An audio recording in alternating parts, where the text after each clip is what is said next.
The Extraordinary Adventures of Arsène Lupin, Gentleman-Burglar.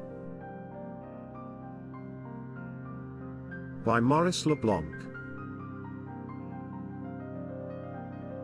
9. Sherlock Holmes arrives too late. It is really remarkable, Valmont, what a close resemblance you bear to Arsène Lupin. How do you know? Oh. Like everyone else, from photographs, no two of which are alike, but each of them leaves the impression of a face. Something like yours. Horace Valmont displayed some vexation. Quite so, my dear Divan. And, believe me, you are not the first one who has noticed it. It is so striking, persisted Divan, that if you had not been recommended to me by my cousin d'Estevan, and if you were not the celebrated artist whose beautiful marine views I so admire, I have no doubt I should have warned the police of your presence in Dieppe. This sally was greeted with an outburst of laughter. The large dining hall of the Château de Thibes-Mesnil contained on this occasion, besides Valmont, the following guests: Father Gellies, the parish priest, and a dozen officers whose regiments were quartered in the vicinity and who had accepted the invitation of the banker Georges Divan and his mother. One of the officers then remarked, "I understand that an exact description of Arsène Lupin has been furnished to all the police along this coast since his daring exploit on the Paris-Havre Express." "I suppose so," said Divan.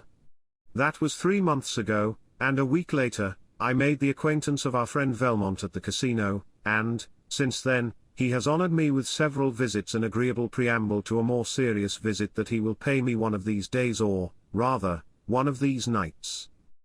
This speech evoked another round of laughter, and the guests then passed into the ancient Hall of the Guards, a vast room with a high ceiling, which occupied the entire lower part of the Tour Guillaume Williams Tower, and wherein Georges Divan had collected the incomparable treasures which the lords of Thibes-Mesnil had accumulated through many centuries. It contained ancient chests, credences, andirons and chandeliers. The stone walls were overhung with magnificent tapestries. The deep embrasures of the 4 windows were furnished with benches, and the Gothic windows were composed of small panes of colored glass set in a leaden frame. Between the door and the window to the left stood an immense bookcase of Renaissance style, on the pediment of which, in letters of gold, was the word Thibes-Mesnil, and, below it, the proud family device, Faic do what thou wishest. When the guests had lighted their cigars, Divan resumed the conversation. "And remember, Valmont, you have no time to lose. In fact, tonight is the last chance you will have." "How so?" asked the painter, who appeared to regard the affair as a joke. Divan was about to reply, when his mother mentioned to him to keep silent, but the excitement of the occasion, and a desire to interest his guests urged him to speak. "Bah!" he murmured. "I can tell it now. It won't do any harm." The guests drew closer, and he commenced to speak with the satisfied air of a man who has an important announcement to make. "Tomorrow afternoon at 4 o'clock, Sherlock Holmes, the famous English detective, for whom such a thing as mystery does not exist, Sherlock Holmes, the most remarkable solver of enigmas the world has ever known, that marvelous man who would seem to be the creation of a romantic novelist, Sherlock Holmes will be my guest." Immediately, Divan was the target of numerous eager questions. "Is Sherlock Holmes really coming? Is it so serious as that? Is Arsène Lupin really in this neighborhood?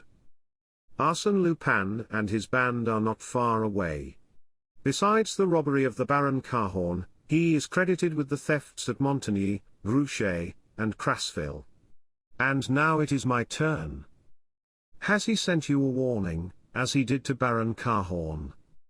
"No," replied Divan, "he can't work the same trick twice." "What then?" "I will show you." He rose, and pointing to a small empty space between the 2 enormous folios on one of the shelves of the bookcase, he said, "There used to be a book there, a book of the 16th century entitled Chronique de Thibes-Mesnil, which contained the history of the castle since its construction by Duke Rollo on the site of a former feudal fortress. There were 3 engraved plates in the book, one of which was a general view of the whole estate, another, the plan of the buildings, and the third I call your attention to it, particularly the third was the sketch of a subterranean passage, an entrance to which is outside the first line of ramparts, while the other end of the passage is here, in this very room. Well, that book disappeared a month ago. The deuce? Said Valmont, that looks bad. But it doesn't seem to be a sufficient reason for sending for Sherlock Holmes. Certainly, that was not sufficient in itself, but another incident happened that gives the disappearance of the book a special significance. There was another copy of this book in the National Library at Paris, and the two books differed in certain details relating to the subterranean passage. For instance, each of them contained drawings and annotations, not printed, but written in ink and more or less effaced. I knew those facts, and I knew that the exact location of the passage could be determined only by a comparison of the two books. Now, the day after my book disappeared, the book was called for in the National Library by a reader who carried it away, and no one knows how the theft was effected. The guests uttered many exclamations of surprise.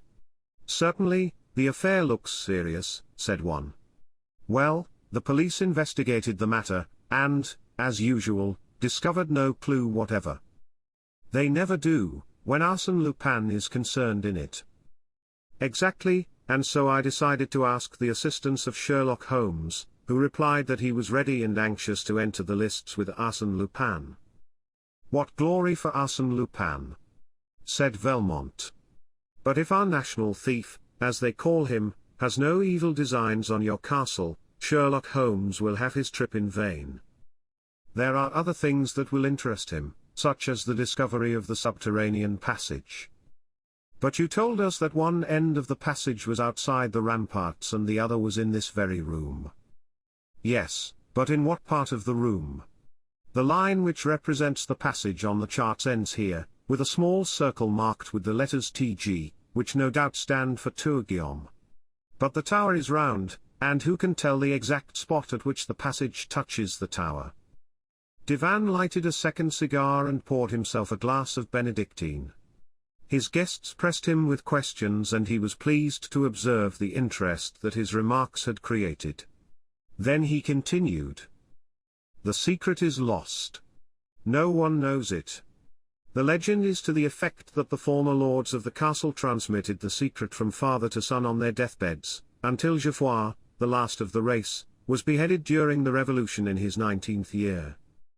That is over a century ago. Surely, someone has looked for it since that time. Yes, but they failed to find it. After I purchased the castle, I made a diligent search for it, but without success. You must remember that this tower is surrounded by water and connected with the castle only by a bridge, consequently, the passage must be underneath the old moat. The plan that was in the book in the National Library showed a series of stairs with a total of 48 steps, which indicates a depth of more than 10 meters. You see, the mystery lies within the walls of this room, and yet I dislike to tear them down. Is there nothing to show where it is? Nothing.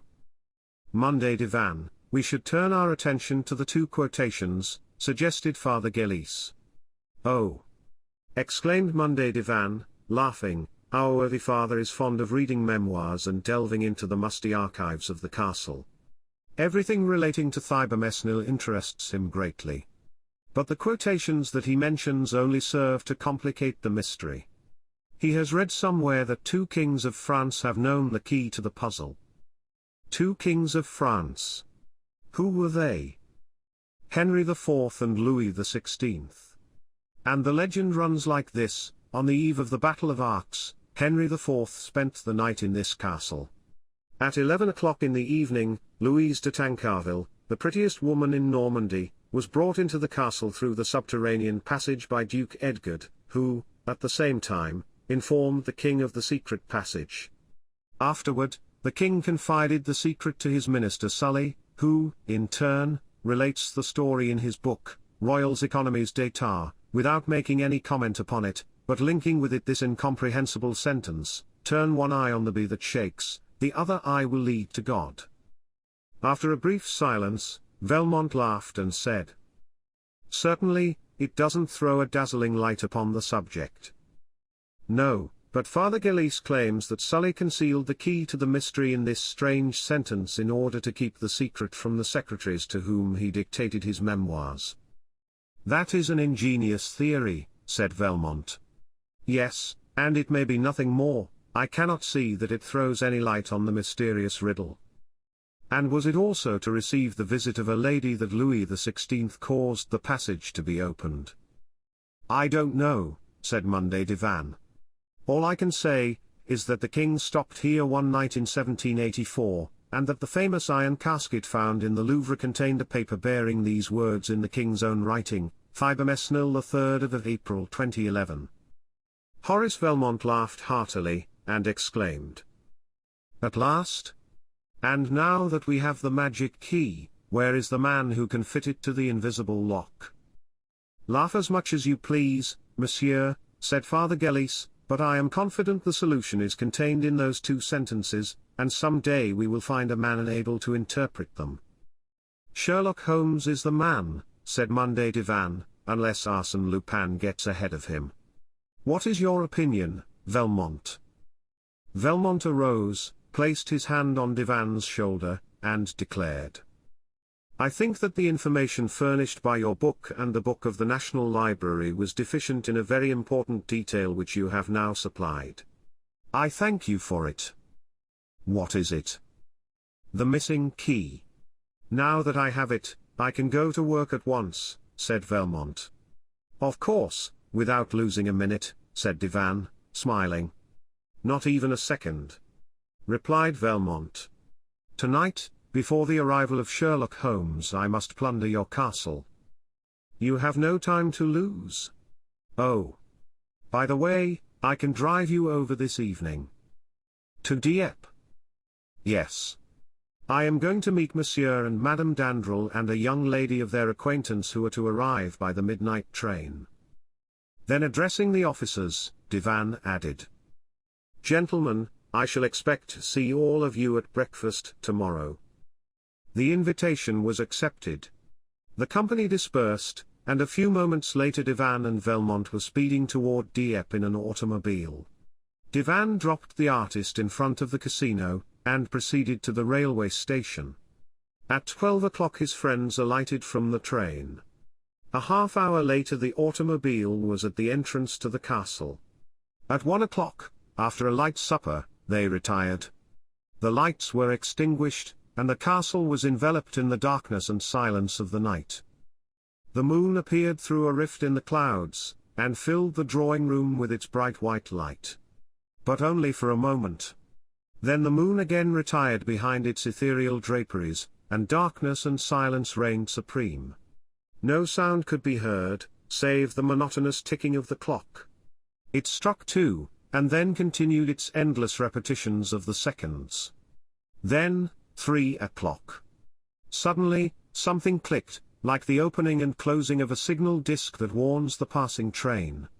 A thin stream of light flashed to every corner of the room, like an arrow that leaves behind it a trail of light.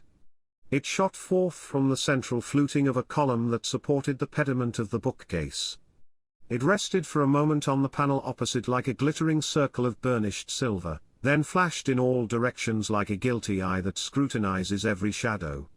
It disappeared for a short time, but burst forth again as a whole section of the bookcase revolved on a pivot and disclosed a large opening like a vault. A man entered, carrying an electric lantern. He was followed by a second man, who carried a coil of rope and various tools. The leader inspected the room, listened a moment, and said, "Call the others." Then 8 men, stout fellows with resolute faces, entered the room, and immediately commenced to remove the furnishings. Arsène Lupin passed quickly from one piece of furniture to another, examined each, and, according to its size or artistic value, he directed his men to take it or leave it. If ordered to be taken, it was carried to the gaping mouth of the tunnel, and ruthlessly thrust into the bowels of the earth. Such was the fate of 6 armchairs, 6 small Louis XV chairs, a quantity of Aubusson tapestries, some candelabra, paintings by Fragonard and Nattier, a bust by Hodin, and some statuettes. Sometimes, Lupin would linger before a beautiful chest or a superb picture, and sigh. "That is too heavy. Too large. What a pity." In 40 minutes the room was dismantled, and it had been accomplished in such an orderly manner and with as little noise as if the various articles had been packed and wadded for the occasion. Lupin said to the last man who departed by way of the tunnel, "You need not come back. You understand that as soon as the auto van is loaded, you are to proceed to the Grange at Roquefort. But you, patron, leave me the motorcycle."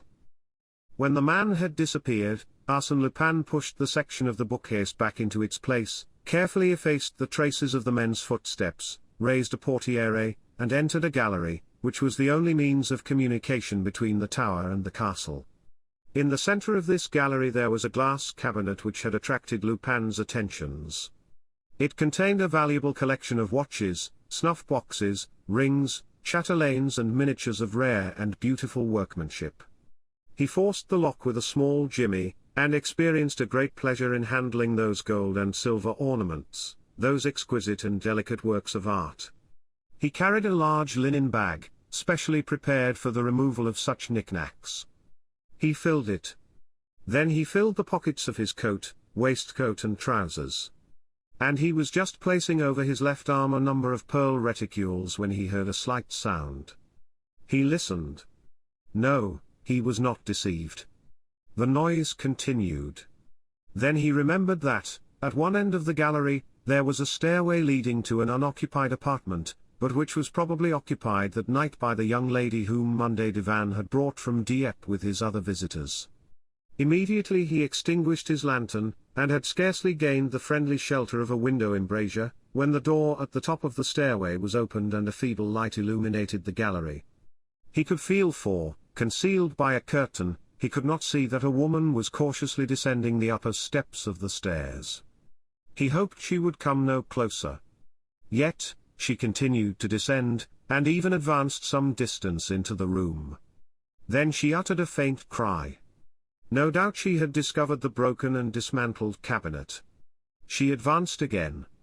Now he could smell the perfume, and hear the throbbing of her heart as she drew closer to the window where he was concealed. She passed so close that her skirt brushed against the window curtain, and Lupin felt that she suspected the presence of another, behind her, in the shadow, within reach of her hand. He thought, she is afraid. She will go away? But she did not go. The candle, that she carried in her trembling hand, grew brighter. She turned, hesitated a moment, appeared to listen, then suddenly drew aside the curtain. They stood face to face.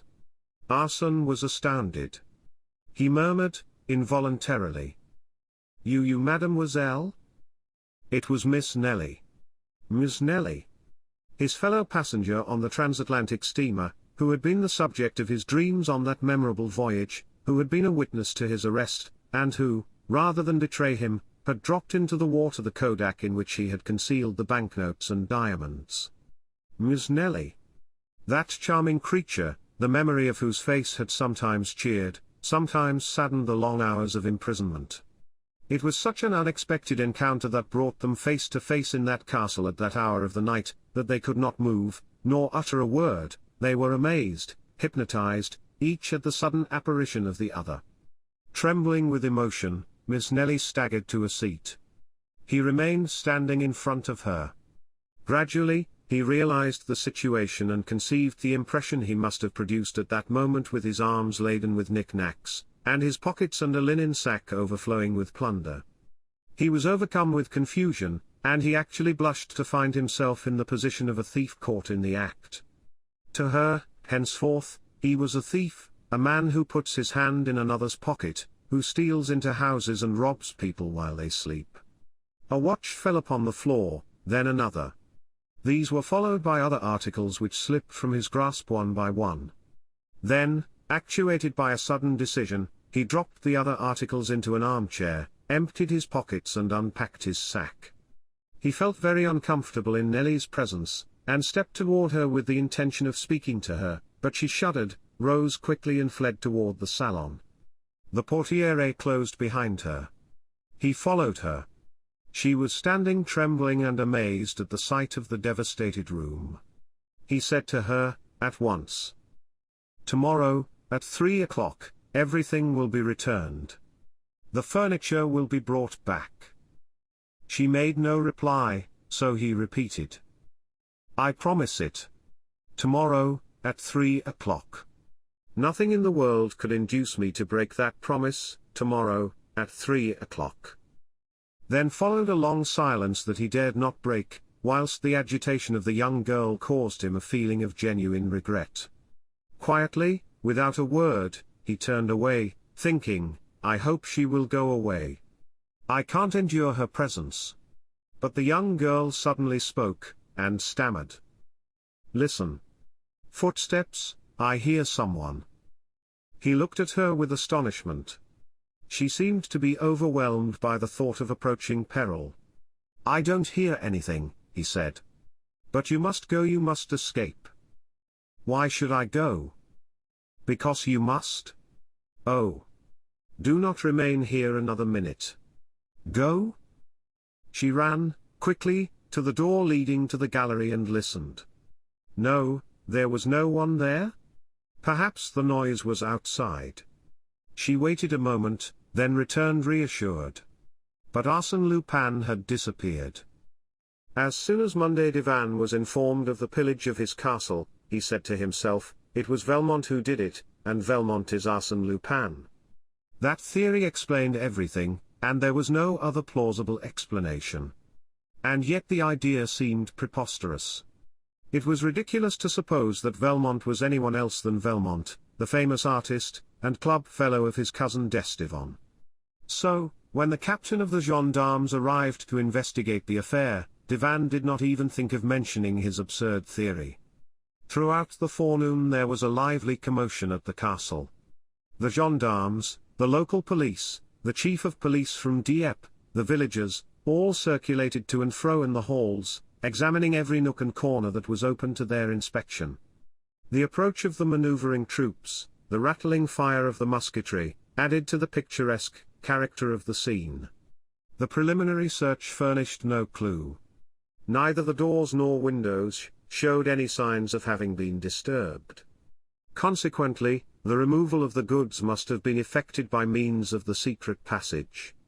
Yet, there were no indications of footsteps on the floor, nor any unusual marks upon the walls. Their investigations revealed, however, one curious fact that denoted the whimsical character of Arsène Lupin. The famous chronique of the 16th century had been restored to its accustomed place in the library and, beside it, there was a similar book, which was none other than the volume stolen from the National Library. At 11 o'clock the military officers arrived. Divan welcomed them with his usual gaiety, for, no matter how much chagrin he might suffer from the loss of his artistic treasures, his great wealth enabled him to bear his loss philosophically. His guests, Monsieur and Madame Dandrel and Miss Nelly, were introduced, and it was then noticed that one of the expected guests had not arrived. It was Horace Valmont. Would he come? His absence had awakened the suspicions of Monday Divan. But at 12 o'clock he arrived. Divan exclaimed, "Ah!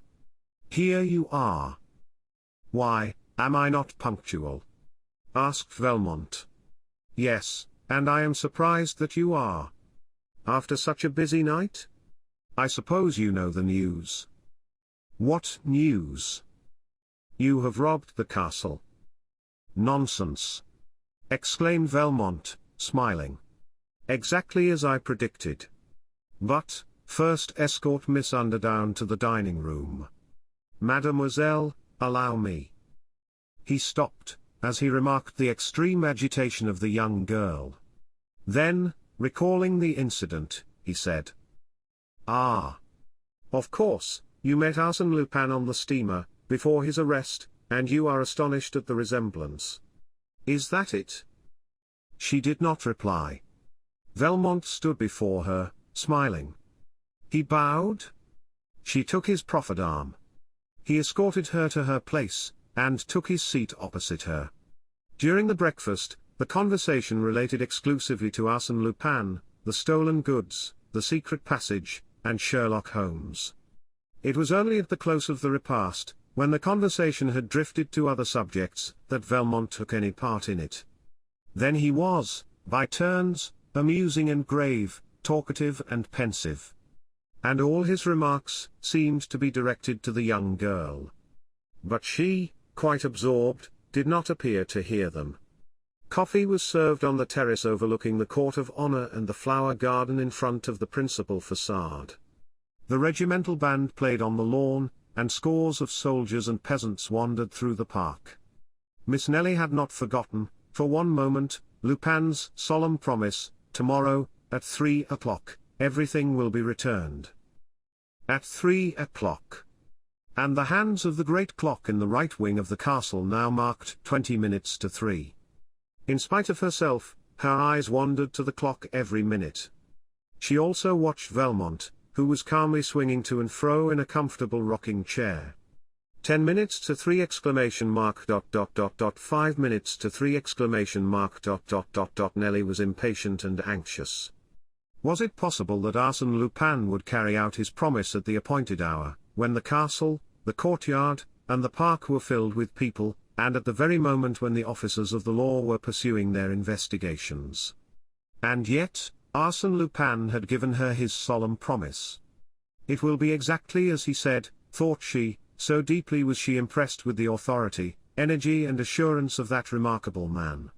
To her, it no longer assumed the form of a miracle, but, on the contrary, a natural incident that must occur in the ordinary course of events. She blushed, and turned her head. 3 o'clock. The great clock struck slowly. 1, 2, 3. Horace Valmont took out his watch, glanced at the clock, then returned the watch to his pocket. A few seconds passed in silence, and then the crowd in the courtyard parted to give passage to 2 wagons, that had just entered the park gate, each drawn by 2 horses. They were army wagons, such as are used for the transportation of provisions, tents, and other necessary military stores.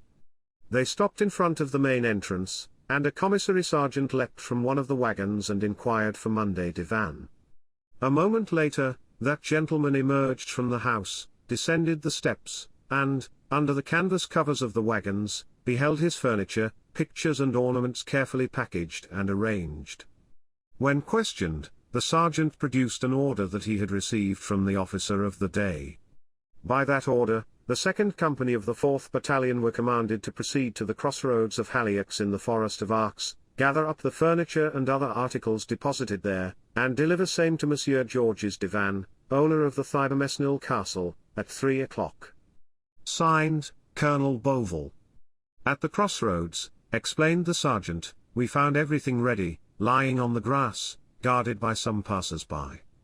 It seemed very strange, but the order was imperative. One of the officers examined the signature. He declared it a forgery, but a clever imitation. The wagons were unloaded, and the goods restored to their proper places in the castle. During this commotion, Nelly had remained alone at the extreme end of the terrace, absorbed by confused and distracted thoughts. Suddenly, she observed Valmont approaching her. She would have avoided him, but the balustrade that surrounded the terrace cut off her retreat. She was cornered. She could not move. A gleam of sunshine, passing through the scant foliage of a bamboo, lighted up her beautiful golden hair. Someone spoke to her in a low voice. Have I not kept my promise? Arsène Lupin stood close to her. No one else was near. He repeated, in a calm, soft voice. Have I not kept my promise? He expected a word of thanks, or at least some slight movement that would betray her interest in the fulfillment of his promise. But she remained silent. Her scornful attitude annoyed Arsène Lupin, and he realized the vast distance that separated him from Miss Nelly, now that she had learned the truth. He would gladly have justified himself in her eyes, or at least pleaded extenuating circumstances, but he perceived the absurdity and futility of such an attempt. Finally, dominated by a surging flood of memories, he murmured. Ah! How long ago that was! You remember the long hours on the deck of the Provence. Then, you carried a rose in your hand, a white rose like the one you carry today. I asked you for it. You pretended you did not hear me. After you had gone away, I found the rose forgotten, no doubt, and I kept it." She made no reply. She seemed to be far away. He continued. "In memory of those happy hours, forget what you have learned since. Separate the past from the present. Do not regard me as the man you saw last night, but look at me, if only for a moment, as you did in those far-off days when I was Bernard d'Andrezy, for a short time. Will you, please?" She raised her eyes and looked at him as he had requested. Then, without saying a word, she pointed to a ring he was wearing on his forefinger. Only the ring was visible, but the setting, which was turned toward the palm of his hand, consisted of a magnificent ruby. Arsène Lupin blushed. The ring belonged to Georges Divan. He smiled bitterly, and said, "You are right. Nothing can be changed. Arsène Lupin is now and always will be Arsène Lupin. To you, he cannot be even so much as a memory. Pardon me, I should have known that any attention I may now offer you is simply an insult. Forgive me." He stepped aside, hat in hand. Nelly passed before him. He was inclined to detain her and beseech her forgiveness. But his courage failed, and he contented himself by following her with his eyes, as he had done when she descended the gangway to the pier at New York. She mounted the steps leading to the door, and disappeared within the house. He saw her no more. A cloud obscured the sun. Arsène Lupin stood watching the imprints of her tiny feet in the sand. Suddenly, he gave a start. Upon the box which contained the bamboo, beside which Nelly had been standing, he saw the rose, the white rose which he had desired but dared not ask for. Forgotten, no doubt it, also. But how designedly or through distraction. He seized it eagerly. Some of its petals fell to the ground. He picked them up, one by one, like precious relics. "Come," he said to himself, "I have nothing more to do here. I must think of my safety, before Sherlock Holmes arrives." The park was deserted, but some gendarmes were stationed at the park gate. He entered a grove of pine trees, leapt over the wall, and, as a short cut to the railroad station, followed a path across the fields. After walking about 10 minutes, he arrived at a spot where the road grew narrower and ran between two steep banks. In this ravine, he met a man traveling in the opposite direction. It was a man about 50 years of age, tall, smooth-shaven, and wearing clothes of a foreign cut. He carried a heavy cane, and a small satchel was strapped across his shoulder. When they met, the stranger spoke, with a slight English accent. "Excuse me, monsieur, is this the way to the castle?" "Yes, monsieur, straight ahead, and turn to the left when you come to the wall. They are expecting you." "Ah. Yes, my friend Divan told us last night that you were coming, and I am delighted to be the first to welcome you. Sherlock Holmes has no more ardent admirer than myself." There was a touch of irony in his voice that he quickly regretted, for Sherlock Holmes scrutinized him from head to foot with such a keen, penetrating eye that Arsène Lupin experienced the sensation of being seized, imprisoned and registered by that look more thoroughly and precisely than he had ever been by a camera. "My negative is taken now," he thought, "and it will be useless to use a disguise with that man. He would look right through it. But, I wonder, has he recognized me?" They bowed to each other as if about to part. But, at that moment, they heard a sound of horses' feet, accompanied by a clinking of steel. It was the gendarmes. The two men were obliged to draw back against the embankment, amongst the brushes, to avoid the horses. The gendarmes passed by, but, as they followed each other at a considerable distance, they were several minutes in doing so. And Lupin was thinking. It all depends on that question, has he recognized me? If so, he will probably take advantage of the opportunity. It is a trying situation. When the last horseman had passed, Sherlock Holmes stepped forth and brushed the dust from his clothes. Then, for a moment, he and Arsène Lupin gazed at each other, and, if a person could have seen them at that moment, it would have been an interesting sight, and memorable as the first meeting of two remarkable men, so strange, so powerfully equipped, both of superior quality, and destined by fate, through their peculiar attributes, to hurl themselves one at the other like two equal forces that nature opposes, one against the other, in the realms of space. Then the Englishman said, "Thank you, monsieur." "You are quite welcome," replied Arsène Lupin. They parted. Lupin went toward the railway station, and Sherlock Holmes continued on his way to the castle. The local officers had given up the investigation after several hours of fruitless efforts, and the people at the castle were awaiting the arrival of the English detective with a lively curiosity.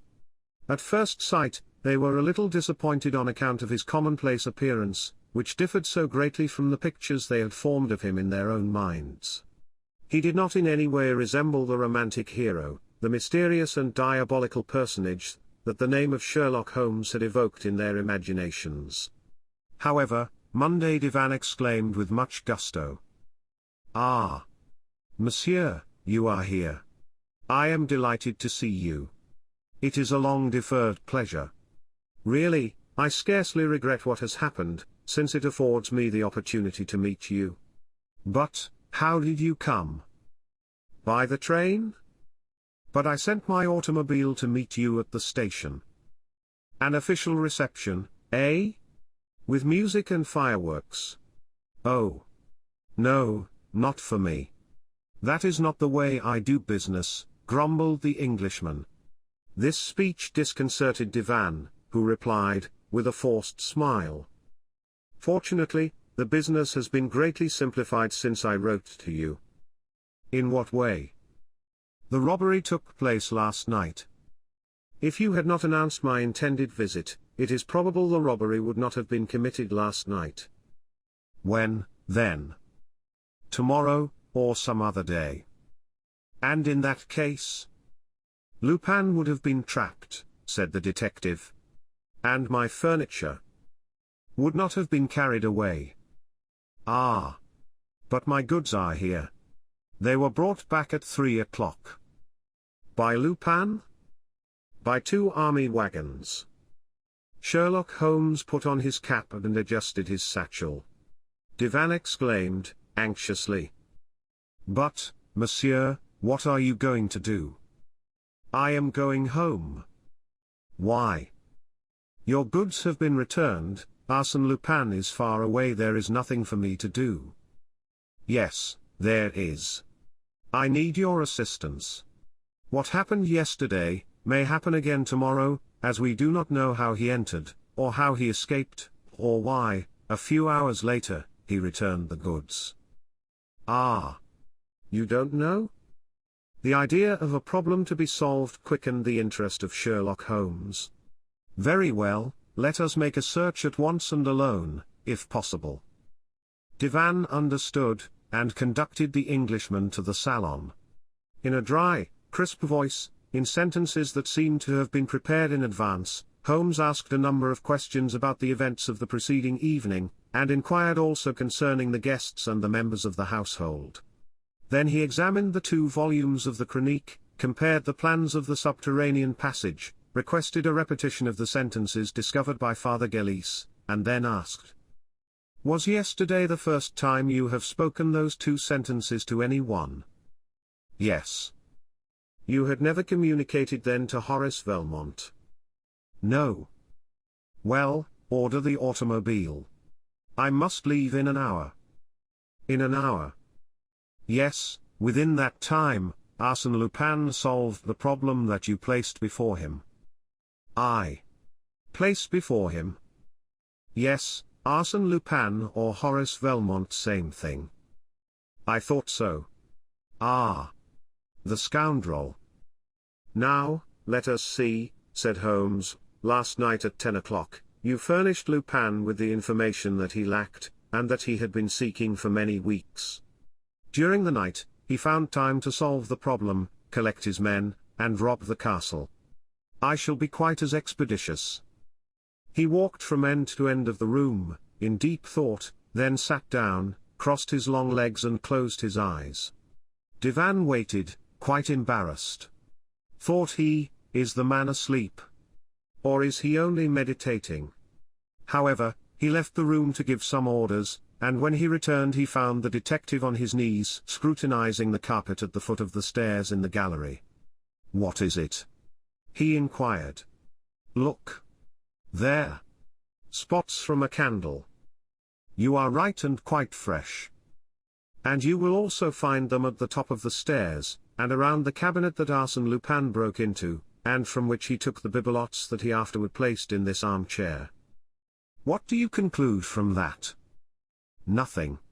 These facts would doubtless explain the cause for the restitution, but that is a side issue that I cannot wait to investigate.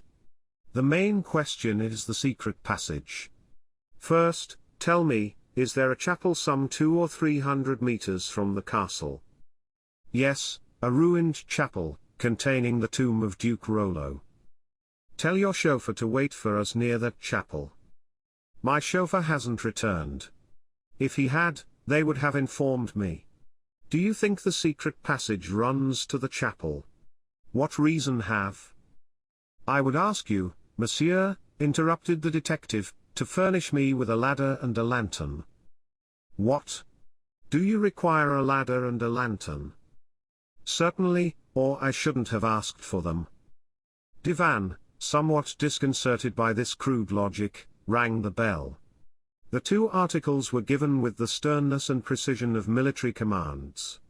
"Place the ladder against the bookcase, to the left of the word thibamesnil." Divan placed the ladder as directed, and the Englishman continued. "More to the left. To the right, there exclamation mark ... Now, climb up. All the letters are in relief, aren't they?" "Yes." "First, turn the letter I one way or the other." "Which one?" "There are two of them." "The first one."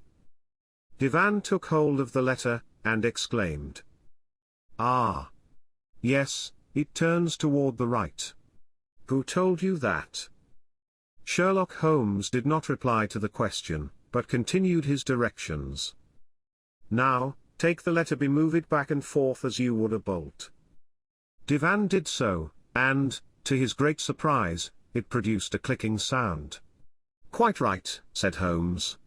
"Now, we will go to the other end of the word thibamesnil, try the letter I, and see if it will open like a wicket." With a certain degree of solemnity, Divan seized the letter. It opened, but Divan fell from the ladder, for the entire section of the bookcase, lying between the first and last letters of the words, turned on a pivot and disclosed the subterranean passage. Sherlock Holmes said, coolly, "You are not hurt?" "No, no," said Divan, as he rose to his feet, "not hurt, only bewildered. I can't understand now. Those letters turn. The secret passage opens." "Certainly. Doesn't that agree exactly with the formula given by Sully? Turn one eye on the bee that shakes, the other eye will lead to God." "But Louis XVI?" asked Divan. "Louis XVI was a clever locksmith. I have read a book he wrote about combination locks. It was a good idea on the part of the owner of thibamesnil to show His Majesty a clever bit of mechanism. As an aid to his memory, the king wrote, the 3rd of April 2011, that is to say, the 3rd, 4th and 11th letters of the word." "Exactly? I understand that. It explains how Lupin got out of the room, but it does not explain how he entered. And it is certain he came from the outside." Sherlock Holmes lighted his lantern, and stepped into the passage. "Look. All the mechanism is exposed here, like the works of a clock, and the reverse side of the letters can be reached. Lupin worked the combination from this side, that is all." "What proof is there of that?" "Proof? Why, look at that puddle of oil. Lupin foresaw that the wheels would require oiling. Did he know about the other entrance?" "As well as I know it," said Holmes. "Follow me." Into that dark passage. Are you afraid? No, but are you sure you can find the way out? With my eyes closed. At first, they descended 12 steps, then 12 more, and, farther on, 2 other flights of 12 steps each. Then they walked through a long passageway, the brick walls of which showed the marks of successive restorations, and, in spots, were dripping with water. The earth, also, was very damp. "We are passing under the pond," said Divan, somewhat nervously. At last, they came to a stairway of 12 steps, followed by 3 others of 12 steps each, which they mounted with difficulty, and then found themselves in a small cavity cut in the rock. They could go no further. "The deuce!" muttered Holmes, "nothing but bare walls. This is provoking." "Let us go back," said Divan. "I have seen enough to satisfy me." But the Englishman raised his eye and uttered a sigh of relief. There, he saw the same mechanism, and the same word as before. He had merely to work the 3 letters. He did so, and a block of granite swung out of place. On the other side, this granite block formed the tombstone of Duke Rollo, and the word Thibermesnil was engraved on it in relief. Now, they were in the little ruined chapel, and the detective said, "The other eye leads to God," that means, to the chapel. "It is marvelous!" exclaimed Divan, amazed at the clairvoyance and vivacity of the Englishman. "Can it be possible that those few words were sufficient for you?" "Bah!" declared Holmes, "they weren't even necessary. In the chart in the book of the National Library, the drawing terminates at the left, as you know, in a circle, and at the right, as you do not know, in a cross. Now, that cross must refer to the chapel in which we now stand." Poor Divan could not believe his ears. It was all so new, so novel to him. He exclaimed, "It is incredible, miraculous, and yet of a childish simplicity. How is it that no one has ever solved the mystery? Because no one has ever united the essential elements, that is to say, the 2 books and the 2 sentences. No one, but Arsène Lupin and myself. But, Father Gelies and I knew all about those things and, likewise." Holmes smiled, and said, "Monsieur Divan, everybody cannot solve riddles. I have been trying for 10 years to accomplish what you did in 10 minutes. Bah! I am used to it." They emerged from the chapel, and found an automobile. "Ah! There's an auto waiting for us." "Yes, it is mine," said Divan. "Yours? You said your chauffeur hadn't returned." They approached the machine, and Monday Divan questioned the chauffeur. "Edouard, who gave you orders to come here?" "Why, it was Monsieur Valmont." "Monday Valmont. Did you meet him?" "Near the railway station, and he told me to come to the chapel." "To come to the chapel? What for?" "To wait for you, monsieur, and your friend." Divan and Holmes exchanged looks, and Monday Divan said, "He knew the mystery would be a simple one for you. It is a delicate compliment." A smile of satisfaction lighted up the detective's serious features for a moment. The compliment pleased him. He shook his head, as he said, "A clever man. I knew that when I saw him." "Have you seen him?" "I met him a short time ago on my way from the station." "And you knew it was Horace Valmont, I mean, Arsène Lupin?" "That is right. I wonder how it came."